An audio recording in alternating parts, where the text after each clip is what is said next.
अरे अरे, ये क्या हुआ? ये भाई साहब, ये महिला, ये हथकड़ी लगा के इनको जेल लेके जाया जा रहा है। क्या कर दिया इन्होंने? ये तीनों के तीनों ट्रैवल करने जा रहे थे एक सरकारी बस के द्वारा। इन्होंने बस को हाथ दिया कि प्लीज़ रुकें। वो नहीं रुके तो इन्होंने उठा के पत्थर मारा ताव में, ये समझ के कि कोई बात नहीं। जैसे घर में ये अपने पति पे गुस्सा उतार देती हैं, ऐसे ही इन्होंने बस के ऊपर पत्थर मारा और शीशा टूट गया।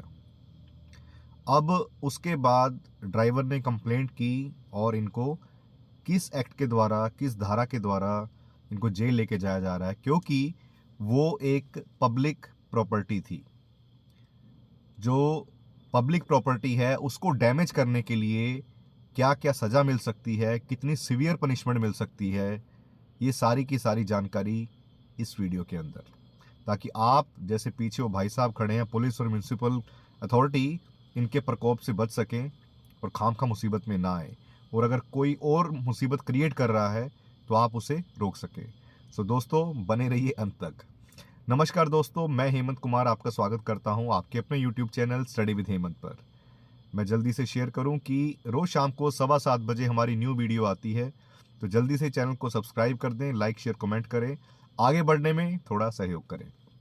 दोस्तों, लास्ट टाइम आपको एक होमवर्क क्वेश्चन के साथ छोड़ा था, एंड आज का टॉपिक है that is part 3 of chapter 11 fundamental duties. ये था question number 19, in which year fundamental duties of the citizens were introduced by the 42nd amendment act. देखिए, जो दोस्त नए आए हैं अभी इस वीडियो पे, मैं जल्दी से शेयर करूं कि भाई आप इस फंडामेंटल ड्यूटीज़ का जो पार्ट 1 है वो ज़रूर देखें। उसमें मैंने सारे कॉन्सेप्ट्स एक्सप्लेन किए हैं सिर्फ 20 मिनट्स में, मज़ेदार जानकारी के साथ। और सेकंड वीडियो में मैंने वो शॉर्ट ट्रिक्स बताई हैं आपको कि कैसे 1 से लेके 11 तक सारी फंडामेंटल ड्यूटीज़ ट्रिक के साथ आप एक बार में याद रख सकते हैं। तो ये देखिए, जो 19 है, इसमें पूछा गया था कि 42nd अमेंडमेंट एक्ट के द्वारा फंडामेंटल ड्यूटीज थी वो कब इंट्रोड्यूस की गई। 1976। A is the answer. Uttarakhand PCS का क्वेश्चन था। और उसके बाद चलते हैं क्वेश्चन नंबर 20 पे। विच ऑफ द फॉलोइंग स्टेटमेंट्स, अगर आप पुरानी वीडियोस नहीं भी देखेंगे, आराम से इसे सुनते रहिए, आपको सब कुछ वैसे ही क्लियर हो जाएगा, क्योंकि मैं साथ साथ एक एक्सप्लेनेशन हर एक क्वेश्चन की देता हूँ अच्छे से। Question number 20 and first one of our this session, कि कौन सी फंडामेंटल नीचे दी गई स्टेटमेंट्स हैं फंडामेंटल ड्यूटीज के रिगार्डिंग जो सही नहीं है। A, they can be enforce by writs, की रिट्स के द्वारा लागू कराई जा सकती हैं कोर्ट में, जैसे कि आपके फंडामेंटल राइट्स थे। ये बिल्कुल गलत है, बिकॉज आप ऑलरेडी पढ़ चुके हैं कि ये कोर्ट में एनफोर्सिएबल नहीं है। B, they can be promoted only by the constitutional methods, कि ये कॉन्स्टिट्यूशनल मेथड्स के द्वारा प्रमोट की जा सकती हैं। C, they can be use for interpreting ambiguous statutes, जो और ये इंटरप्रेट की जा सकती हैं, जो भी कोई दर्जा है किसी बॉडी का एम्बिग्यूअस ढंग से क्लियर नहीं है, उनको इंटरप्रेट करने के लिए इनका इस्तेमाल किया जा सकता है। D, the performance of any particular duty comes within the sphere of constitutional law which court has to decide, जो इनकी परफॉर्मेंस है किसी पर्टिकुलर ड्यूटी की, वो कॉन्स्टिट्यूशन, कुछ संवैधानिक जो कानून है, लॉ है, नियम, उसके दायरे में आता है, जो कोर्ट डिसाइड करती है। नेक्स्ट इज, अब इसका ए इज़ द आंसर, क्योंकि ये सारी की सारी स्टेटमेंट सही हैं कि ये कैसे पर्टिकुलर ड्यूटी की जाती हैं with in the sphere of constitutional law. ऐसे ही किया जा सकता है, अपनी मन मर्जी से आप नहीं करवा सकते इन्हें, और जो कोर्ट डिसाइड करती है कि उसका दायरा क्या है। प्रमोट की जा सकती है सर कॉन्स्टिट्यूशनल मेथड्स के द्वारा, और कोई भी एम्बिगुअस जो स्टेटस हो भी, क्या है आपकी फंडामेंटल ड्यूटी है कि नहीं है, तो वो आपको जानने के लिए इनका सहारा लेना पड़ेगा फंडामेंटल ड्यूटीज़ का। उसके बाद देखें आगे, फंडामेंटल ड्यूटीज़ जो हैं that cannot be enforced by the writs, ये हम ऑलरेडी सारी चीज़ें कर चुके हैं। और इस सिटीजन्स के ऊपर एक मॉरल ऑब्लिगेशन है कि भाई आपको अपने देश की जो देशभक्ति की भावना को बनाए रखना है और उसको प्रमोट करना है। ठीक है। Question number 21, which one of the following is a fundamental duty in India, कौन सी इनमें से फंडामेंटल ड्यूटी है। Separation of judiciary from executive, क्या फंडामेंटल ड्यूटी है? नहीं, ये डीपीएसपी है, हमने पुराने चैप्टर में पढ़ा, चैप्टर 10 में, दोस्त ज़रूर देखें उसे। B, to value and preserve the rich heritage of our composite culture, कि वैल्यू करने के लिए कि जो भी हमारी कंपोजिट कल्चर है, रिच हेरिटेज कल्चर है, उसको हमें वैल्यू करना है, उसको प्रिजर्व करके रखना है सहेज के। C, free and compulsory education, free और कंपल्सरी एजुकेशन है। और डी एबोलिशन ऑफ अनटचेबिलिटी, छुआछूत का खात्मा, अस्पृश्यता का खात्मा, ये आपका फंडामेंटल राइट है, आर्टिकल 18 के तहत आता है। फ्री एंड कंपल्सरी एजुकेशन, अब बताइए इसमें से कौन सी फंडामेंटल ड्यूटी है आपकी, दैट इज़ बी, फ्री और कंपल्सरी एजुकेशन 21A के अंडर आपका फंडामेंटल राइट है 6 से 14 साल के बच्चों के लिए। सो आंसर इज़ बी कि आपको वैल्यू करना, प्रिजर्व करना अपने रिच हेरिटेज को, अपने कल्चर को, ये आपकी फंडामेंटल ड्यूटी है जो 6 नंबर पे आती है एफ के साथ, that is 51AF। Next is question number 22, the fundamental duties of the citizen do not include, duty क्या है जो इंक्लूडेड नहीं है, to protect, A option, to protect and improve the natural environment, protect करना और improve करना natural environment को, B to cherish and follow the noble ideals, जो भी नोबल आइडियल्स हैं जो हमारे which inspired our national struggle for the freedom, आज़ादी के लिए जो भी हमारा संघर्ष हुआ, नेशनल स्ट्रगल हुआ, जिन आइडियाज़ ने वो हमारे अंदर वो संघर्ष पैदा किया, उनको हम चेरिश करें, फॉलो करें, ये हमने किया था, दैट इज़, ये भी हमारी ड्यूटी है, दैट इज़ बी के अंदर ही आती है, मैंने याद कीजिए बापू बॉस ये बी के साथ करवाया था।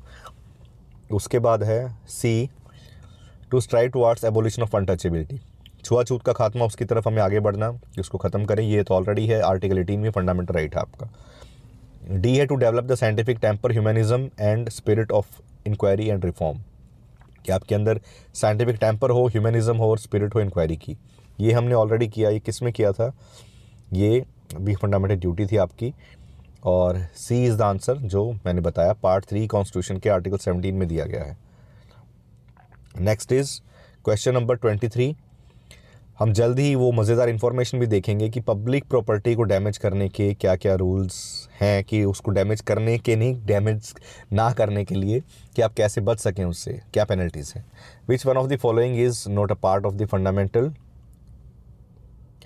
ड्यूटीज़ अंडर इंडियन कॉन्स्टिट्यूशन, कौन सा हिस्सा है फंडामेंटल ड्यूटीज़ का, A to defend the country and render national service, ये चौथे नंबर की ड्यूटी है, फोर्थ नंबर डी में आती है क्योंकि हमने बताया था ABCD के through, to defend our country और नेशनल सर्विस देना, और B to value and preserve the rich heritage of our composite culture, जो भी हमारी कंपोजिट कल्चर है, रिच कल्चर है, उसको सहेज के रखना, ये भी वैल्यू भाई फंडामेंटल ड्यूटी है। C to help in organizing the village panchayat, याद कीजिए आर्टिकल नंबर 40, पुराने स्टूडेंट्स हैं उनको सब कुछ टिप्स पे है भाई, इसलिए बार बार रिवाइज भी करवा रहा हूँ, आर्टिकल नंबर 40 जो हमने किया था DPSP में, तो ये आंसर होना चाहिए क्योंकि अगली है to safeguard public property and abjure violence, जिसकी हम बात करने वाले हैं कि पब्लिक प्रॉपर्टी को सेफगार्ड करना और हिंसा से दूर रहना, and this is the answer. ये देखिए आगे आर्टिकल 40 DPSP में दिया गया है ये। उसके बाद ये 51AD थी, डिफेंड करना कंट्री को, 51AI थी जो सेफगार्ड करना कि कैसे हमने प्रोटेक्ट करके रखना है, इंडियाज़ प्रॉपर्टी हमने वो हेडिंग की थी, भारत की प्रॉपर्टी है भाई, आपका देश है। नेक्स्ट इज़, हम पहले उस फटाफट उस इन्फॉर्मेशन पे चलते हैं भाई, थोड़ी मज़ेदार इन्फॉर्मेशन।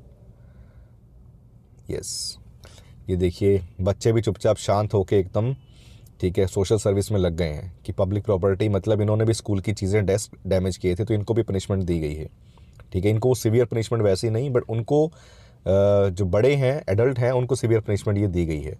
अब देखते हैं क्या रूल्स रेगुलेशंस हैं, let's see. Punishment for damaging the public property, public property को डैमेज करना, ऑफन वर्ड क्या आता है उसमें, मिसचीफ वर्ड आपके डिस्प्ले पे है।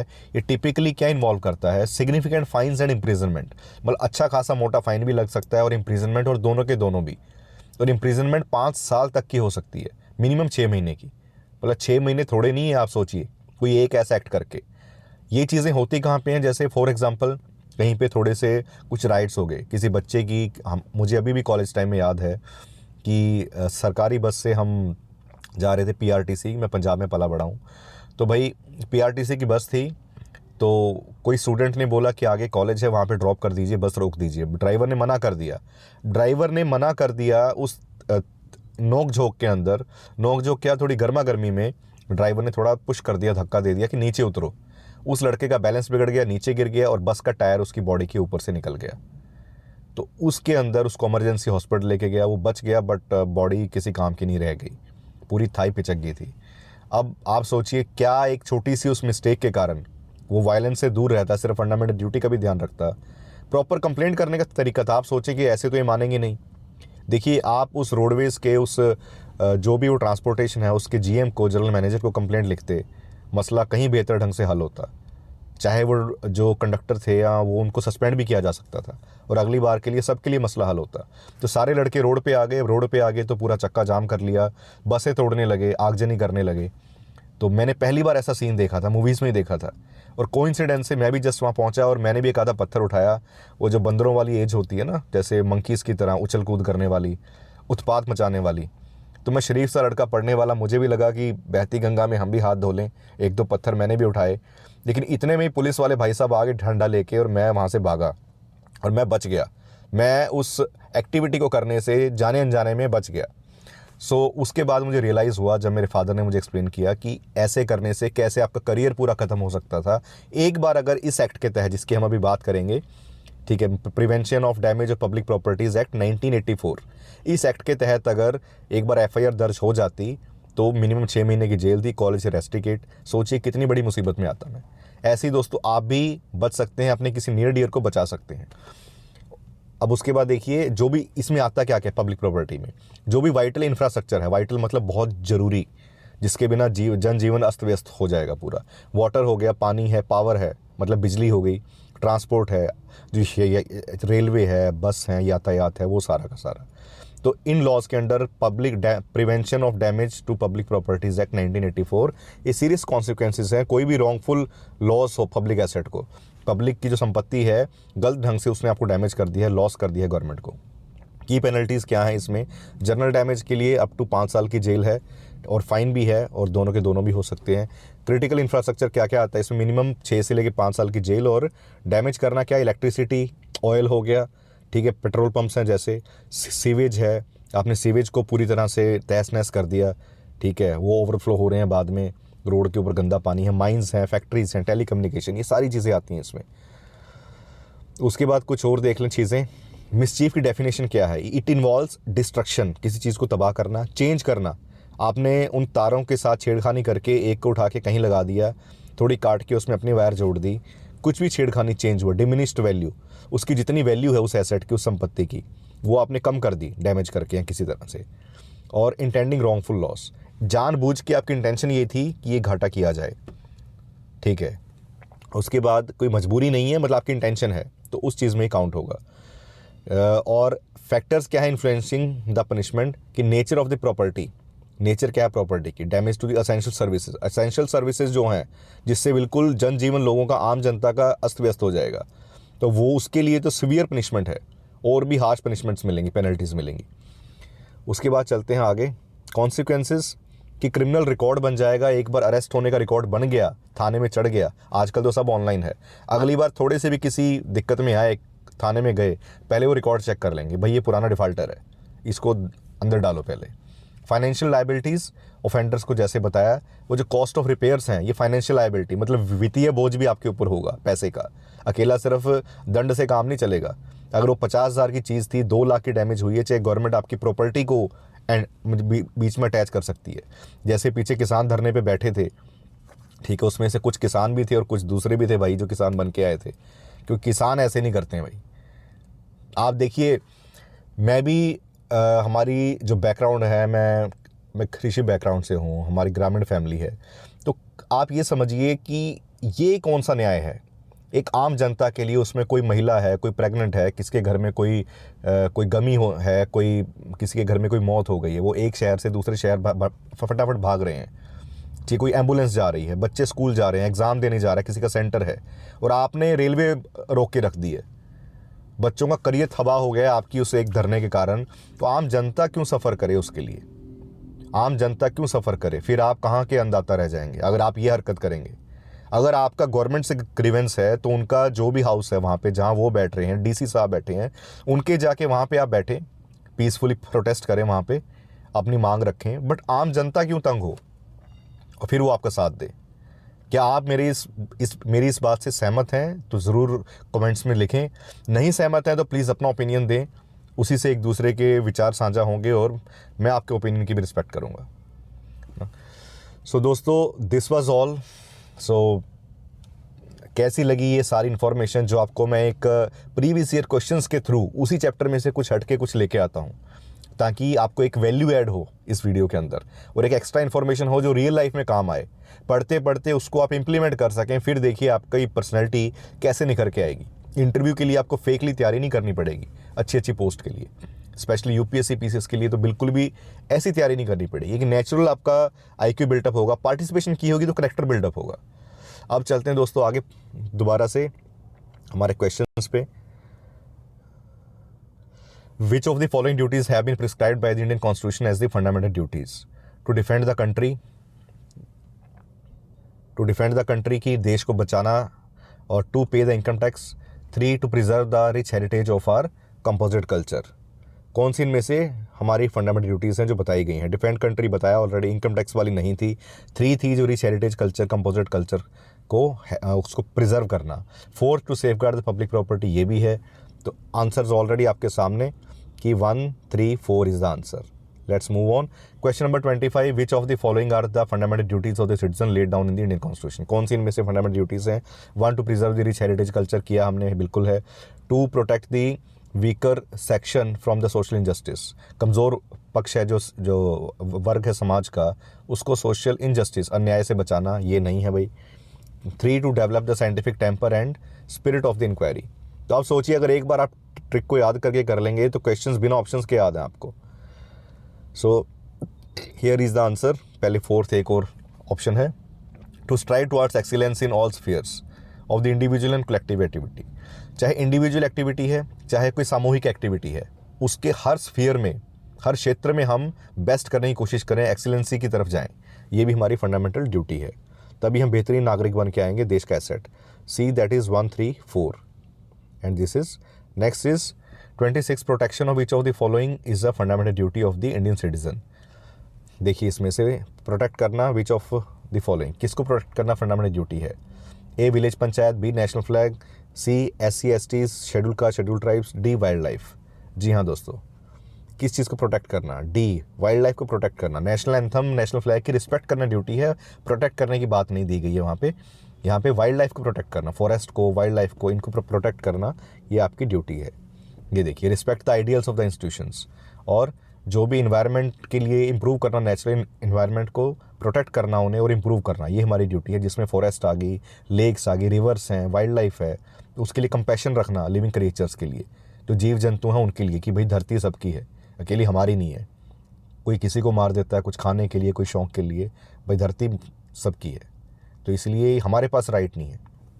आगे चलिए, question number 27, it shall be the duty of every citizen of India to protect and improve the natural environment. हर एक नागरिक की ड्यूटी होनी चाहिए कि वो इम्प्रूव करे और नेचुरल इन्वायरमेंट को प्रोटेक्ट करे। ये 51A नेचुरल सी बात है, एक ही आर्टिकल है फंडामेंटल ड्यूटीज़ के रिगार्डिंग। आगे चलते हैं, question number 28, which one of the following is incorrect? Fundamental duties are the part of the fundamental rights. क्या फंडामेंटल ड्यूटीज फंडामेंटल राइट्स का पार्ट है, हिस्सा है? नहीं। Fundamental duties are not a part of fundamental rights, वो fundamental duty उसका हिस्सा नहीं है। सी है, fundamental duties are enumerated in the part 4A of the Indian constitution. ठीक है, ये इस हिस्से में दिया गया है 4A के अंदर, भाग 4A। और डी आर्टिकल 51 एक्सप्लेन करता है duties of every citizen of India. तो ए इज़ द आंसर। पहले वाला गलत है, बाकी सारे के सारे सही हैं। ए इज़ द इनकरेक्ट, बाकी सारे सही ऑप्शन हैं। आगे चलिए, question number 29, which one of the following is not a fundamental duty? Fundamental duty कौन सी इनमें से नहीं है? रिस्पेक्ट करना नेशनल एंथम को बिल्कुल है। सेफ गार्ड करना पब्लिक प्रॉपर्टी को बिल्कुल है। To protect the monuments and place of public importance, public importance है, नेशनल इंपॉर्टेंस की बात है, पब्लिक इंपॉर्टेंस की नहीं है। जो राष्ट्रीय धरोहर है, नेशनल हेरिटेज है, हमारे देश के लिए इंपॉर्टेंस है, उसको सहेज के रखना, उन मोन्यूमेंट्स को, प्लेसेस को, वो हमारी ड्यूटी है। ठीक है, और डी नेचुरल इन्वायरमेंट को प्रोटेक्ट करना और इंप्रूव करना, ये भी ड्यूटी है। So C is the answer. Question number 30, how many fundamental duties are there in the Indian constitution? A9, B11, C12, D20। UPPCS का क्वेश्चन था भाई, B is the answer 11। 11 duties दी गई हैं हमें।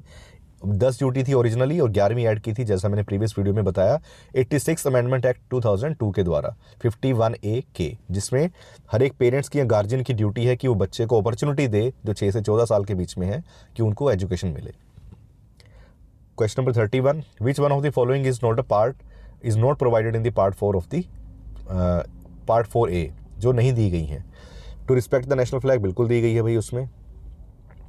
Next is B to promote the spirit of brotherhood amongst the people of India, कि जो लोग हैं भारत के उनके आपस में भाईचारा प्रमोट हो, उसकी स्पिरिट बढ़े, भावना भाईचारे की, बिल्कुल ड्यूटी है। C to respect our parents and teachers, ये भाई हमारी मॉरल ड्यूटी वैसे है बट फंडामेंटल ड्यूटी के तौर पे नहीं दी गई है, इसलिए सी ही आंसर मिलेगा बिना अगली ऑप्शन देखे। D to preserve the rich heritage, जो हमारी रिच हेरिटेज है, हमारी संस्कृति, धरोहर, विरासत, उसको हम सहेज के बचा के रखें। यूपी पीसीएस 2014 का क्वेश्चन। 32 नंबर question, under the constitution of India which one of the following is not a fundamental duty, कौन सी फंडामेंटल ड्यूटी नहीं है? To vote in the public elections, ये फंडामेंटल ड्यूटी नहीं है। To develop the scientific temper, ये है। To safeguard public property, ये भी है। To abide by the constitution and respect its ideals, संविधान के जो कानून के द्वारा हम बंधे रहें, उससे जुड़े रहें, उनको फॉलो करें और रिस्पेक्ट करें जो उनके आइडियल्स हैं हमारे संविधान में जो दिए गए हैं। सो ये ऑप्शंस थी। डेवलप साइंटिफिक टेम्पर, ये 15(1)(a)(h) 8 नंबर की ड्यूटी। सेफगार्ड करना प्रॉपर्टी को, आई है ये। और ए सबसे पहली वाली, to abide the constitution and respect the ideals. Question number 33, which one of the following is not correctly match, दो लिस्ट दी गई हैं, इधर पार्ट्स हैं, राइट साइड उसके सब्जेक्ट्स हैं। तो पार्ट टू आपको अच्छे से याद होगा, सिटीजनशिप की हमने बात की। पार्ट 3 फंडामेंटल राइट्स थे। पार्ट 4 डीपीएसपी थी। पार्ट 4A थी फंडामेंटल ड्यूटीज़, यहाँ पे 5 लिख दिया है, तो डी इज़ द आंसर, ये गलत है। 4A is the right answer. 34, to uphold and protect the sovereignty, unity and integrity of India is a provision made by. Uphold करके रखना मतलब हमने 3rd नंबर की ड्यूटी है, जिसके में हमने कंसोलिडेशन करके वर्ड को याद किया था, सी से। ये किस में दी गई हैं? ये डेफिनेटली फंडामेंटल ड्यूटीज़ में। 4 ऑप्शंस आपके सामने, preamble, DPSP, fundamental rights and fundamental duties. So ये D is the answer. Next is question number 35, 2 list दी गई हैं। लिस्ट 1 में सब्जेक्ट्स, 2 में जो कौन से आर्टिकल्स हैं। To foster respect for the international law, ये किस में दिया गया है? To have compassion for the living creatures. C to develop the spirit of the inquiry and reform. और D to separate judiciary from the executive in the public service commission. ये देखिए, judiciary को सेपरेट करना 50 number में आपको याद होगा, हमने डीपीएसपी में पुराने उसमें किया, मल्टीपल टाइम्स मैंने एक्सप्लेन किया। तो यहाँ से आपको क्लियर हो गया। देखिए डी का तो 3 हो गया, अब डी का 3 एक ही ऑप्शन में है, that is B is the answer. इसलिए कहता हूँ कि रिवाइज करना, उसको बार बार याद करना, मल्टीपल वीडियोस को देखना एक एक बार, थोड़ी थोड़ी इधर उधर स्किप करके, किसी एक कंटेंट को पकड़ना, चाहे वो मेरा है चाहे किसी और का, उसको रिवाइज करना, that is much more important. So friends, ये था, फटाफट इसको देख लें। टू फोस्टर करना, ठीक है, जो रिस्पेक्ट करनी, तो foster respect for the international law, वो 51C के अंदर आता है। और to have the compassion for the living creatures, जीव जंतुओं के लिए जो लिविंग है उनके लिए कंपैशन, दया का भाव अंदर रखना, 51AG में आता है ये, जो हमारी फंडामेंटल ड्यूटी में। और स्पिरिट थी जो हमारी डेवलप करें हम इंक्वायरी की और रिफॉर्म की, वो H में आता है। और सेपरेट करना जुडिशरी को फ्रॉम एग्जीक्यूटिव से, मतलब जो न्यायपालिका है वो एग्जीक्यूटिव से, जो कानून बना के उसको इम्प्लीमेंट करते हैं, मिनिस्टर्स हैं या जो ब्यूरोक्रेट्स हैं, वो उनसे जुडिशरी डिफरेंट हो, ताकि जो पार्लियामेंट ने कानून बनाया उसके ऊपर चेक करने वाली भी कोई बॉडी हो, कि इन्होंने एब्सोल्यूट पावर का यूज़ तो नहीं किया, अपनी मन मर्जी का कानून तो नहीं बनाया। ये इसका मीनिंग था, जो मैंने अभी रिवाइज़ करवाया आपको। उसके बाद फ्रेंड्स, आई थिंक इसके बाद जस्ट कुछ नहीं, दिस वाज ऑल। अगला चैप्टर हम पढ़ेंगे द प्रेसिडेंट, भाई महामहिम जिनके लिए। सो दोस्तों, this was all for today session. कैसी लगी ये वीडियो? प्लीज़ अगर अच्छी लगे तो दोस्तों से ज़रूर बांटें यार, थोड़ा सपोर्ट करें, कमेंट ज़रूर करें यार, थोड़ा सा सपोर्ट करें। बड़ी रोज़ रोज़ नई नई मेहनत लेके आ रहा हूँ आपके लिए। Thank you so much for watching, stay tuned for the next video.